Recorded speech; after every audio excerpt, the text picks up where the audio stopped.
ওম শান্তি। আজকের তারিখ হলো 13ই ডিসেম্বর 2024। প্রাত মুরলি ওম শান্তি বাপ দাদা মধুবন। আজকের মুরলিতে বাবা বলেছেন, মিষ্টি বাচ্চারা, নিজের লক্ষ্য আর লক্ষ্যদাতা বাবাকে স্মরণ করো, তবে দৈবী গুণ এসে যাবে। কাউকে দুঃখ দেওয়া, গ্লানি করা, এইসব হলো আসুরি লক্ষণ।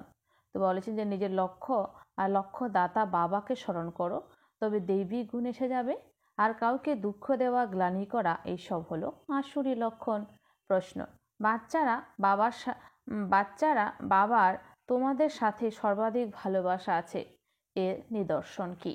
উত্তর, বাবার থেকে যে মিষ্টি মিষ্টি শিক্ষা প্রাপ্ত হয়, এই শিক্ষা প্রদান করাই হলো তার সর্বোচ্চ ভালোবাসার নিদর্শন। বাবার প্রথম শিক্ষা হলো, মিষ্টি বাচ্চারা, শ্রীমদ ব্যতীত কোনো উল্টাপাল্টা কাজ করো না।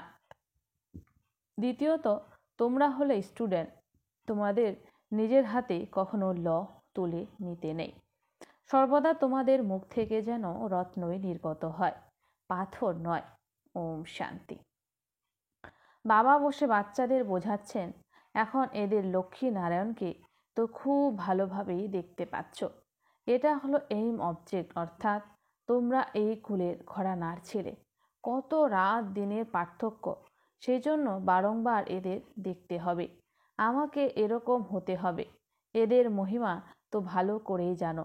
এটা পকেটে রাখলেই তোমাদের মনে খুশি থাকবে। তোমাদের মধ্যে যে দ্বন্দ্ব আসে, সেটা ঠিক না। একে দেহ অভিমান বলা হয়। দেহি অভিমানী হয়ে এই লক্ষ্মীনারায়ণকে দেখলে তবে বুঝবে আমরা এরকম হতে চলেছি। তাই অবশ্যই এদের দেখতে হবে। বাবা মনে করেন তোমাদের এরকম হতে হবে। মধ্যাজি ভব, এনাদের দেখো, স্মরণ করো। দৃষ্টান্তও দেওয়া হয় না যে নিজেকে মনে করলো আমি মোষ, তো সে নিজেকে মোষ মনে করতে লাগলো। তোমরা জানো যে এটা আমাদের এই অবজেক্ট, এরকম হতে হবে। কিভাবে হবে? বাবাকে স্মরণ করে। প্রত্যেককে নিজেকে জিজ্ঞাসা করো, সবসময় কি আমরা এদের সাথে এদের দেখে বাবাকে স্মরণ করছি? এটা তো তোমরা বুঝতে পারো যে বাবা আমাদের দেবতা করে তুলেছেন, তাই তাকে যতটা সম্ভব স্মরণ করা উচিত। বাবা এটাও বলেন যে নিরন্তর স্মরণ হয় না, কিন্তু পুরুষার্থ চেষ্টা করে যেতে হবে, করতে হবে। যদিও ঘর গৃহস্থানের কর্ম করার সময় এদের লক্ষ্মী নারায়ণকে স্মরণ করলে তবে অবশ্যই বাবা স্মরণে আসবে। বাবাকে স্মরণ করলে তো অবশ্যই এদের স্মরণে আসবে। আমাদের এরকম হতে হবে, সারাদিন এই সুরই ধুন বাজতে থাকবে। তখন আর একে অপরের গ্লানি কখনো করবে না। এরকম সেরকম যারা এই ব্যাপারে লিপ্ত হয়, তারা কখনো উচ্চ পদ প্রাপ্ত করতে পারে না। এরকমই থেকে যায়। কত সহজ করে বোঝানো হয়, এদের স্মরণ করো, বাবাকে স্মরণ করো, তবে তোমরা এরকম হবে। এখানে তো তোমরা সামনে বসে আছো, সকলের ঘরেই এই লক্ষ্মীনারায়ণের চিত্র অবশ্যই থাকা চাই। তো বাবা বলেছেন যে সকলের ঘরে এই লক্ষ্মীনারায়ণের চিত্র অবশ্যই থাকা চাই। কত অ্যাকুরেট চিত্র! এদের স্মরণ করলেই বাবাও স্মরণে আসবে। সারাদিন অন্য কথার পরিবর্তে এটাই শুনতে থাকো, অমুকে এরকম, সে ওইরকম। কারোর নিন্দা করা, একে দ্বিধা দ্বন্দ্ব বলা হয়। তোমাদের নিজেদের দেবী বুদ্ধি বানাতে হবে।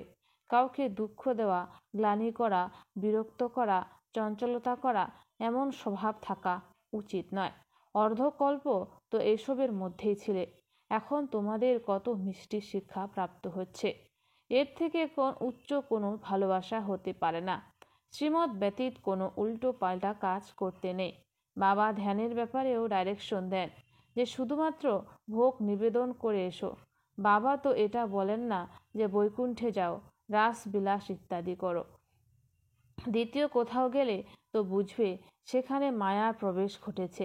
মায়ার 1 নম্বর কর্তব্য হলো পতিত করা। ব্যতিক্রমী চললে অনেক লোকসান হয়। আবার এও হতে পারে যে কড়া সাজা পেতে হলো। যদি নিজেকে সামলাতে পারো, তবে বাবার সাথে ধর্মরাজও আছেন।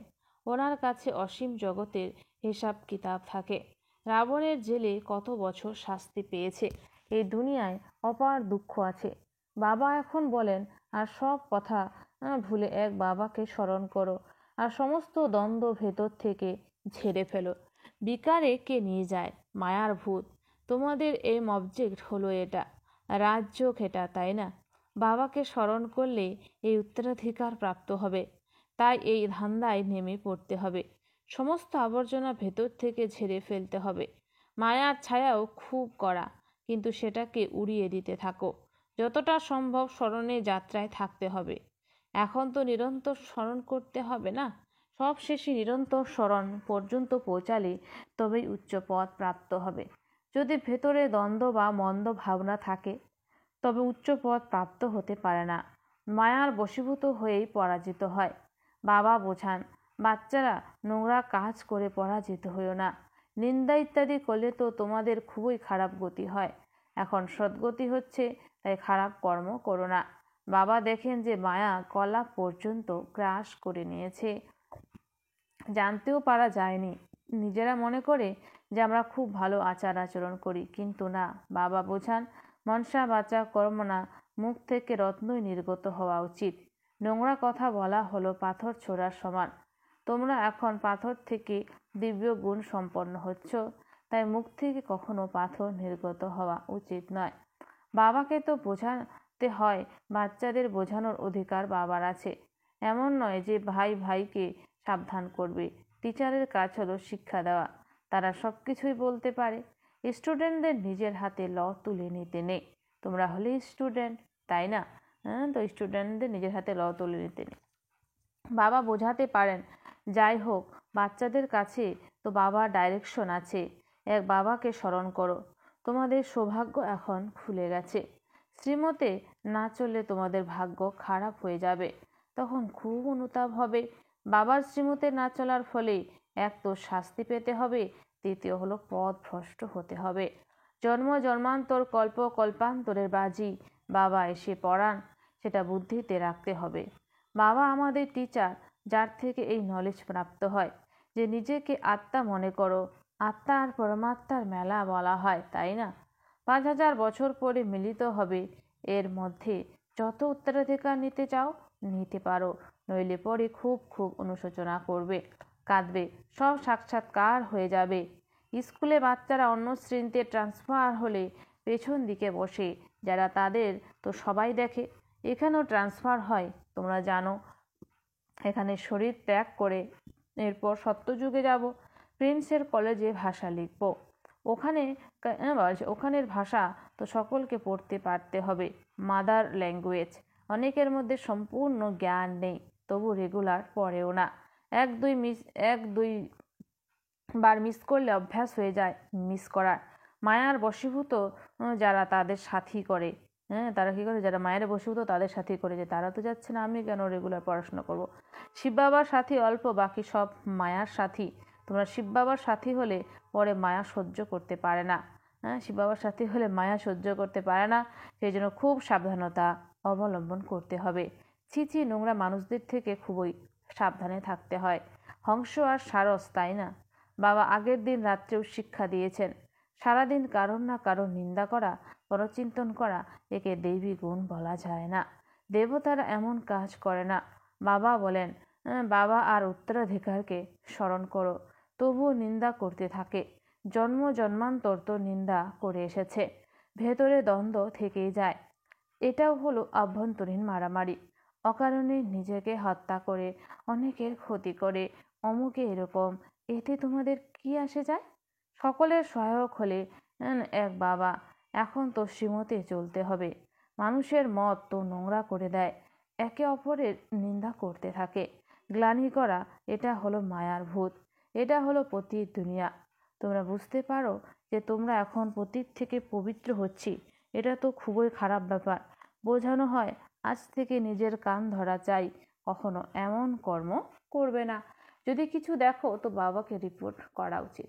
তোমাদের কি আসে যায়? তোমরা কেন একে অপরের নিন্দা করো? বাবা তো সব কিছুই শোনেন, তাই বাবা কান আর চোখের লোন নিয়েছেন যে। বাবাও দেখেন, তো এই তো দাদাও দেখেন। কারোর কারোর আচার আচরণ পরিমণ্ডল তো একদমই বেঠিক। যাদের বাবা থাকে না তাদের পিতৃ পরিচয়হীন ছোড়া বলা হয়। তারা নিজেদের বাবাকে চেনেও না, স্মরণও করে না। সংশোধন হওয়ার পরিবর্তে আরও খারাপ হয়ে যায়, ফলে নিজেরই পথ হারিয়ে ফেলে। শ্রীমতে না চললে তো অনাথ বলা হবে। মা বাবার শ্রীমতে চলে না।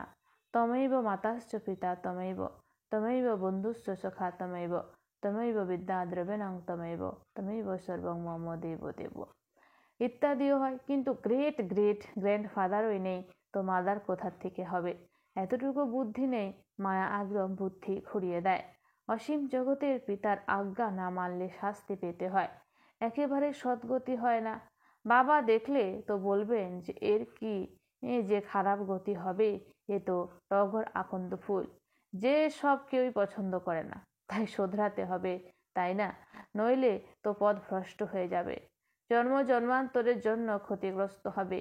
কিন্তু দেহ অভিমানীদের বুদ্ধিতে বসবে না। আত্ম অভিমানী বাবার প্রতি ভালোবাসা রাখতে পারে। নিজেকে সমর্পণ করা মাসির বাড়ি যাওয়ার মতো সহজ ব্যাপার নয়। বড় বড় মানুষ তো নিজেকে সমর্পণ করতে পারে না। তারা আত্মসমর্পণের অর্থ বোঝে না। হৃদয় বিদীর্ণ হয়।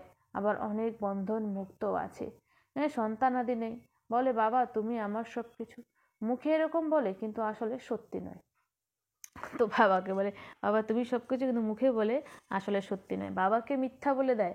আত্মোৎসর্গ করলে নিজের সব মোহ সরিয়ে ফেলতে হবে। এখন তো হলো শেষ সময়, তাই শ্রীমতে চলতে হবে। বিষয় সম্পত্তি ইত্যাদির প্রতিও মোহ সমাপ্ত হবে।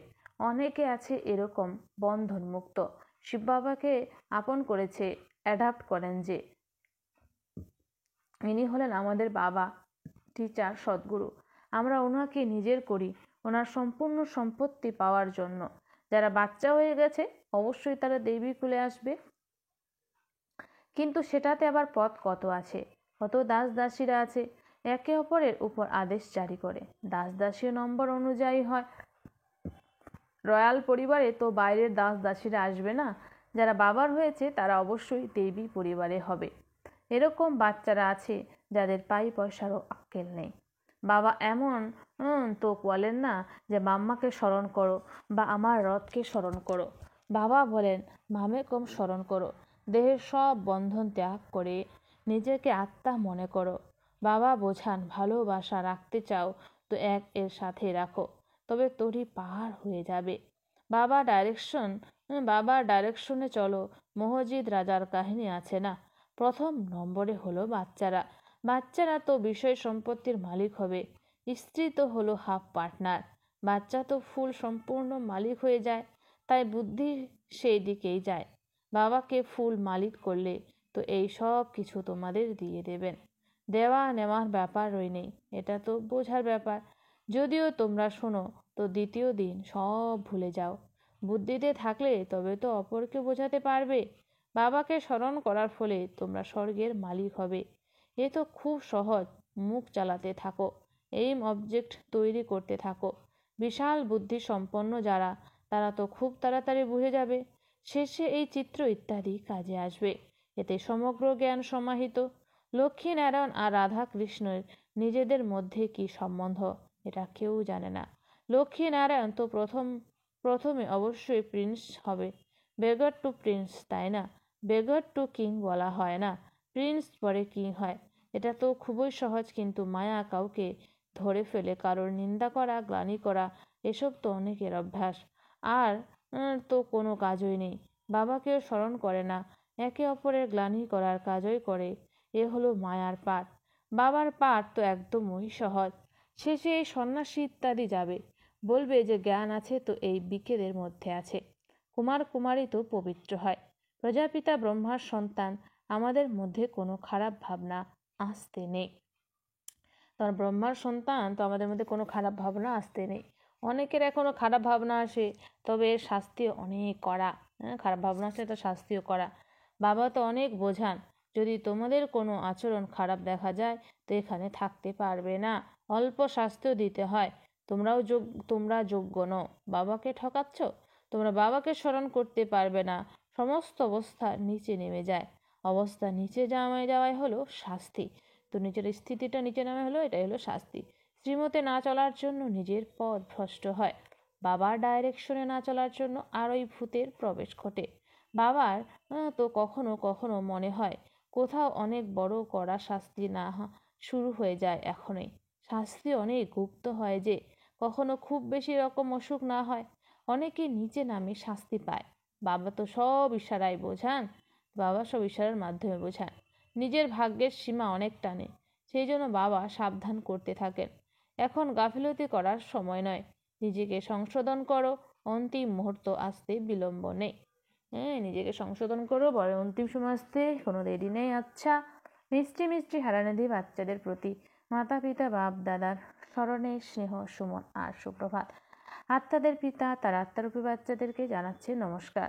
আমরা সমস্ত আত্মারূপী বাচ্চারা জানাই মাতা পিতা বাপ দাদাকে স্নেহ সুমন আর নমস্কার। ধারণার জন্য মুখ্য সার। বলেছেন যে ধারণার জন্য মুখ্য সার 1 নম্বর পয়েন্টে বাবা বলেছেন যে কোনো রকমের বেকায়দা শ্রীমতের বিরুদ্ধে আচরণ করতে নেই।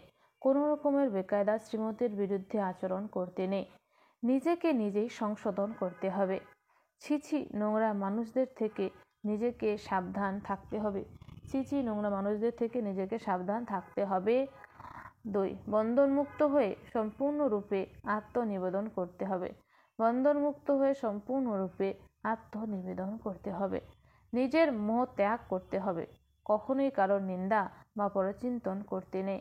কখনোই কারোর নিন্দা বা পরচিন্তন করতে নেই। নোংরা খারাপ ভাবনা থেকে নিজেকে মুক্ত রাখতে হবে। নোংরা খারাপ ভাবনা থেকে নিজেকে মুক্ত রাখতে হবে। বরদান: সমস্ত স্থিতির সুইচ অন করে ব্যর্থের অন্ধকারকে সমাপ্তকারী অব্যক্ত ফেরেশতা ভব। সমস্ত স্থিতির সুইচ অন করে ব্যর্থের অন্ধকারকে সমাপ্তকারী অব্যক্ত ফেরেশতা ভব। স্পষ্টীকরণ: যেরকম স্থূল লাইটের সুইচ অন করলে বলছেন যেরকম স্থূল লাইটের সুইচ অন করলে অন্ধকার সমাপ্ত হয়ে যায়, সেরকম সমস্ত স্থিতি হলো সুইচ। এই সুইচকে অন করো, তাহলে ব্যর্থের অন্ধকার সমাপ্ত হয়ে যাবে। একটি ব্যর্থ সংকল্পকে সমাপ্ত করার পরিশ্রম থেকে ও মুক্ত হয়ে যাবে। যখন স্থিতি সমর্থ হবে তখন মহাদানী বরদানী হয়ে যাবে। যখন স্থিতি সমর্থ মহাদানী বরদানী হয়ে যাবে, কেননা দাতার অর্থই হলো সমর্থ।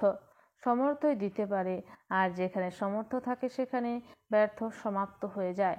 তো এটাই হলো অব্যক্ত ফেরেশতাদের শ্রেষ্ঠ কাজ। এটা হচ্ছে অব্যক্ত ফেরেশতাদের শ্রেষ্ঠ কাজ। স্লোগান: সত্যতার আধারে সকল আত্মাদের হৃদয়ে শুভেচ্ছা। সত্যতার আধারে সকল আত্মাদের হৃদয়ে শুভেচ্ছা, আশীর্বাদ, দোয়া প্রাপ্তকারী হলো ভাগ্যবান আত্মা। সত্যতার আধারে সকল আত্মাদের হৃদয়ে শুভেচ্ছা, আশীর্বাদ, দোয়া প্রাপ্তকারী হলো ভাগ্যবান আত্মা। আচ্ছা, হোম শান্তি। ধন্যবাদ বাবা আজকের এই সুন্দর মিষ্টি মুরলির জন্য।